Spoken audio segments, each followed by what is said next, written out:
You slept 8 hours last night, maybe 9, and you woke up exhausted anyway. Not the kind of tired a second cup of coffee fixes, the kind that sits behind your eyes before you've even swung your feet off the bed. The kind that makes you lie there a few extra minutes, staring at the ceiling, wondering why rest stopped feeling like rest somewhere in the last few years. Meanwhile, in a small apartment in Kyoto, a woman named Emiko is already awake. It's 5:04 in the morning. She's 63.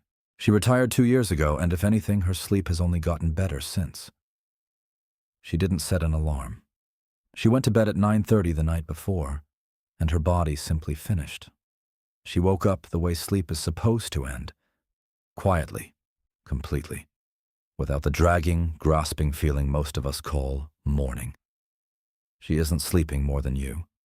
She's sleeping less, 7.5 hours, most nights, and she wakes up more rested than you do after 9.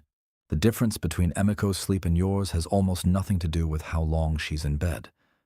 It has everything to do with what happens to her nervous system in the hours before she closes her eyes, a window most sleep advice completely ignores. Today, I'm counting down 5 quiet Japanese practices your body was designed for, but your lifestyle has quietly taken away. Stay until number 1, because it's the one nobody talks about, and it might be the real reason you're still waking up tired after all these years. Here's what no sleep supplement or weighted blanket has ever told you directly. The problem almost certainly isn't your sleep. It's what happens in the 8 hours before it. Most of us spend our days in a low-grade state of nervous system activation we've learned to call normal, the background hum of unread messages, unfinished lists, a brain that never fully powers down. Then at 10 or 11 at night, we expect that same body to switch off cleanly and hand us back energy we never actually put in. The nervous system doesn't have an off switch. It has a dimmer. And for most of us, especially once we hit our 50s and 60s, that dimmer has been stuck somewhere between medium and high for years. Japan has some of the lowest rates of chronic sleep disorder in the industrialized world. That's not genetics. Researchers keep finding it's a set of quietly embedded practices around the hours before sleep. Not expensive, not complicated, and not requiring anything you don't already have. Let's start with 5. 5. The warm soak. Before bed, take a real soak, 10 to 15 minutes in warm water. No rush. Not a quick rinse. Here's the mechanism. When warm water touches your skin, blood vessels dilate and blood moves toward the surface of your body. Your skin temperature rises. Then, when you step out and that surface warmth dissipates, your core body temperature drops. And that drop is precisely the biological signal your brain uses to begin deep sleep. You're deliberately triggering the temperature state your body needs to go deep on your own schedule. Dr. Shahab Hagayeg at the University of Texas found that a warm bath taken 1 to 2 hours before bed reduced the time it took participants to fall asleep by an average of 10 minutes. Not from vague relaxation, but from this precise mechanism of heat and the temperature drop that follows. In Japan, the ofuro, a deep soaking bath, taken hotter and longer than a typical Western bath, is an evening ritual for most of the population. Not to get clean, to get ready. The water figured out the mechanism long before the science did. That's 5. 4. Meal timing. Most of us eat dinner between 6:30 and 9 p.m. and head to bed within 2 or 3 hours of the last bite. Almost nobody's told why that's quietly damaging sleep quality. Digestion takes real energy. Your body redirects blood flow to your digestive system for 2 to 4 hours after eating, and that process runs warm. Your core temperature rises while it works. Sleep requires the opposite. For your brain to reach the deep, slow wave stages where real restoration happens, where memory consolidates, where the brain clears out the day's metabolic waste, your core temperature needs to drop. That drop is the signal it's safe to go deep. Eat close to bedtime and you're asking a body still digesting to also shift into deep restoration. It can't do both, so it compromises, giving you sleep that's technically happening but never going deep enough to leave you feeling rested. Dr. Sachin Panda at the Salk Institute has described the gap between your last meal and sleep as one of the most overlooked variables in sleep quality. A gap of at least 3 hours, ideally 4, produces measurably deeper sleep. In Japan, this isn't a hack. It's simply when dinner happens. Move your last bite 3 or 4 hours earlier, and you'll sleep differently tonight than you did last night. That's 4, and it costs nothing. 3. The evening ritual. Your body needs a signal that the day is over. Not a suggestion. A signal. Something physical, repeated, and predictable enough that your nervous system learns to recognize it as the cue to begin winding down. Most of us have no such signal. We work until we're tired, scroll until we're heavy, and fall into bed hoping exhaustion will do the job that preparation was supposed to do. Exhaustion does produce sleep, just not the kind that restores. For Emiko in Kyoto, that signal is 3 things. Every night, without exception. She makes a cup of mujicha, roasted barley tea, naturally caffeine-free, warm, slightly nutty, and drinks it slowly at the kitchen table with nothing else in front of her. She writes 3 sentences in a small notebook. One moment from the day she doesn't want to forget, and she lays out everything she'll need in the morning. Her bag, her cardigan, her glasses, so tomorrow's version of her doesn't start the day already solving problems. 30 minutes, 3 things. The same order every night. Research published in the Journal of Sleep Research has consistently found that a regular pre-sleep routine is one of the strongest predictors of sleep quality, independent of every other variable, not a supplement, not a device, a ritual kept small and kept the same. That's 3. 2. Managing evening light. Your brain runs on a chemical clock, and the most important timekeeper in it is a hormone called melatonin, the signal that tells every cell in your body that darkness has arrived and it's time to prepare for sleep. Melatonin doesn't switch on like a light. It rises gradually over 1 to 2 hours in response to falling light levels, specifically the absence of blue spectrum light. For most of human history, that signal was simple. The sun going down. Firelight, darkness.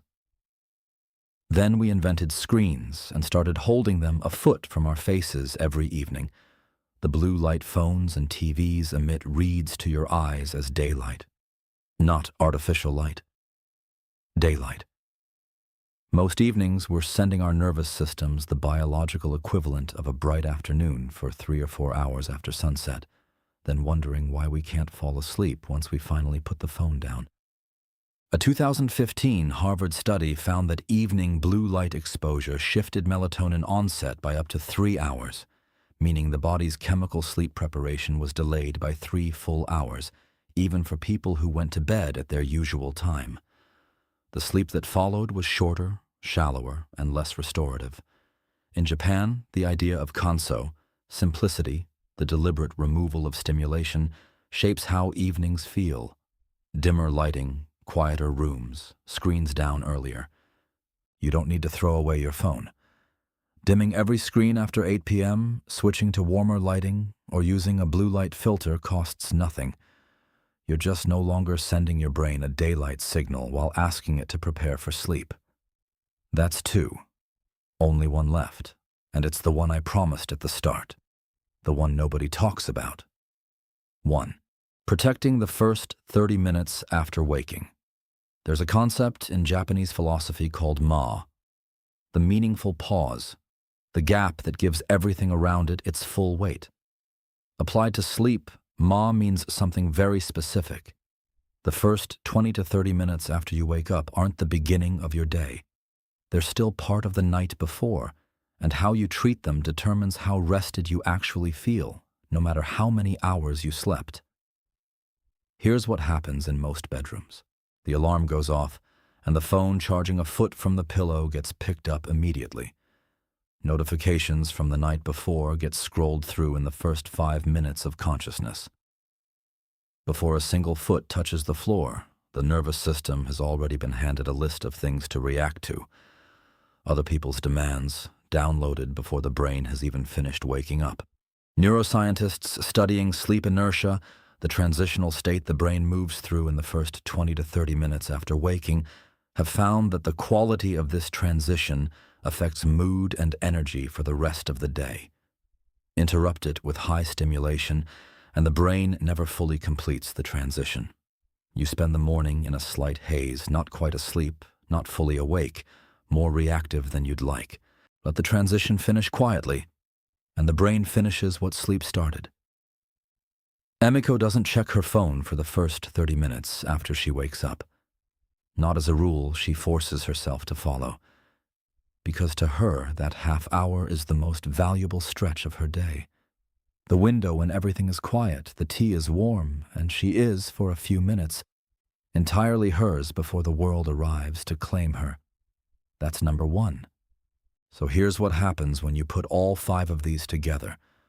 Not as a program, not as one more thing to track and feel guilty about missing.